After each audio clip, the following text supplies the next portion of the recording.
City समोरील बदल त्यांना प्रचंड बहुमताने विजय करा, विजय करा.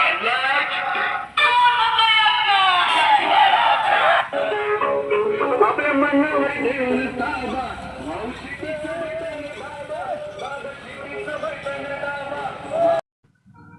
जिल्हा परिषद पंचायत समिती निवडणुकीचा रणसंग्राम चांगलाच रंगलेला आहे. कळंब तालुक्यातील दहिपळ हे गाव गौर गणात येते. या गणामध्ये सध्या मशाल, कमळ, तुतारी, अपक्ष अशी चौरंगी लढत होत असताना दिसते. कळंब तालुक्यातील दहिपळ येथील बालाजी विश्वनाथ भातलावंडे हे अपक्ष उमेदवार म्हणून निवडणुकीच्या रिंगणात उभा आहेत.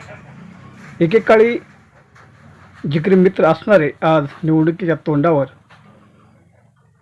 वेगवेगळ्या पक्षातून निवडणुकीच्या रिंगणात उभा आहेत.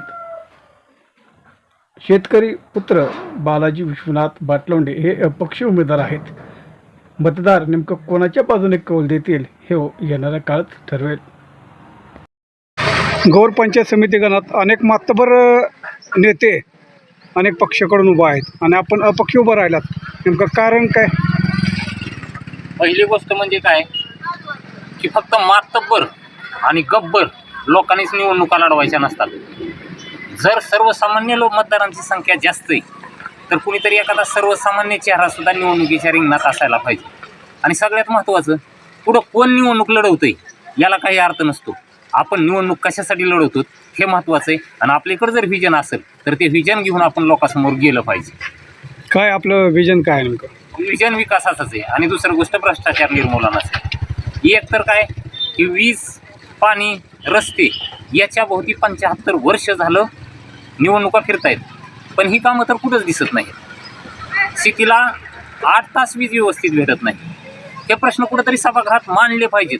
मी म्हणत नाही मी सोडू येतो, महाराष्ट्राचे वीज प्रश्न सोडून इतकं मोठा मी नाही, पण हे प्रश्न कुठंतरी पटलावर आले पाहिजेत. ही एक गोष्ट आहे. आणि दुसरी गोष्ट, एखाद्याला विहीर मंजूर झाली, एखाद्याला घरकुल मंजूर झाले, त्याच्यानंतरनं जी पंचायत समितीमध्ये टेबलवर बसलेले कर्मचारी आहेत ते अक्षरशः त्या शेतकऱ्याला, त्या लाभार्थ्याला पिळून खातात. 5 लाखाची विहीर आहे म्हणून 25-25 लाख रुपये मंजूर करायला गेले. समजा तुम्हाला लोकांनी मताधिक्याचं चांगलं देऊन निवडून दिलं तर आपण काय करता पुढे? सगळ्यात पहिली गोष्ट, डोक्यात हवा जाऊ देणार नाही. दुसरी गोष्ट, निवडणुकीत लय लोकांनी पाया पडून घेतले, आता त्यांनी सुद्धा काम करायला माझ्या पाया पडलं पाहिजे असले आडमुठी भूमिका, फुगीरपणा, मी आता लय मोठा झालो असला गर्व होऊ देणार नाही.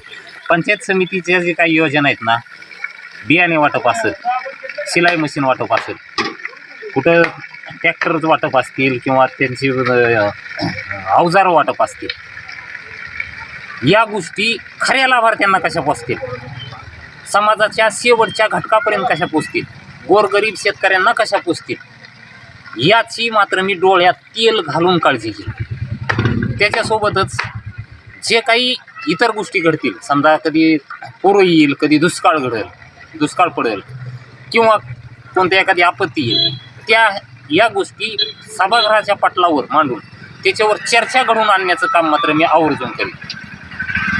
आपला जाहीरनामा काय? आपला जाहीरनामा हेच की माणूस पहिल्यासारखाच राहील, नंतर न बदलणार नाही.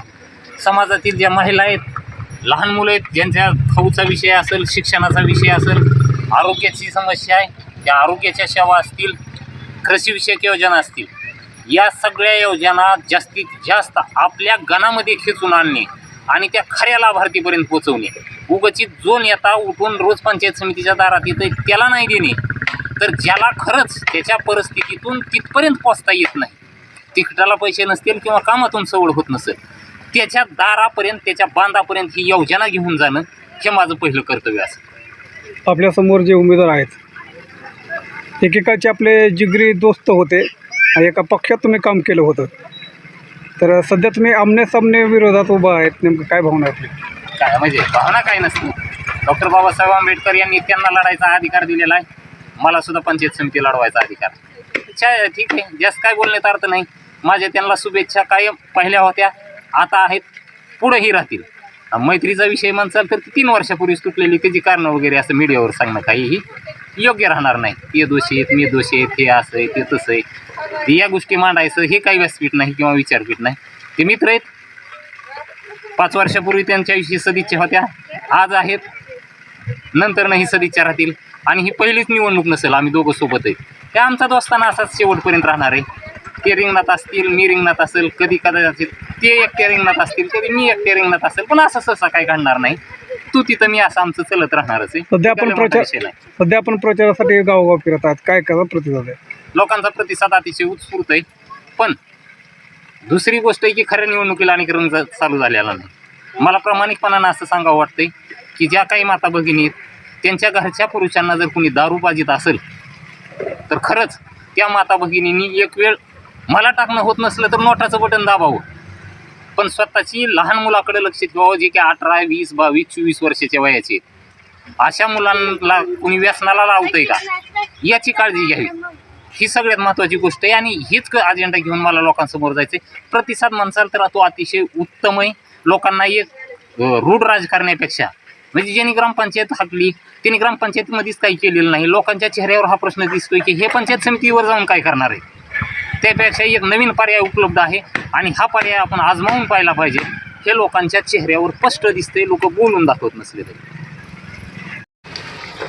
तर ही लाभार्थीची जी पिळवणूक होती पंचायत समितीच्या माध्यमातून, आणि त्यातली त्यात ज्यावेळेसपासून प्रशासक लागला आहे त्यावेळेसपासून ही पिळवणूक अतिशय वाढत गेलेली. कुणीतरी पंचायत समिती सदस्य असा तिथं गेला पाहिजे की लाभार्थ्यांची कामं मोफत करून देईल, याच्यासाठी मला तिथं जायचं. म्हणजे भ्रष्टाचार आहे का तिथं? 1001% आहे. तुम्ही 10 लोकांना विचारलं तर त्यातली 7 लोक सांगतील पंचायत समितीत काही नसेल, पण भ्रष्टाचार मात्र आहे. म्हणजे सहजासहजी लोकांची कामं होत नाहीत. सहजासहजी न होत, पाया पडून बी कामं होत नाहीत, हात जोडून बी कामं होत नाहीत. जेव्हा लक्ष्मी दर्शन होईल त्याच वेळेस ती कर्मचारी कामं करत आहेत. मग आपण भ्रष्टाचार थांबवणार का? गॅरंटीनं 1001% नवनव भ्रष्टाचार थांबवण्यासाठी आणि हे भ्रष्टाचाराचे मुद्दे कुठेतरी निवडणुकीत यावेत याच्यासाठीच मी निवडणूक लढतो.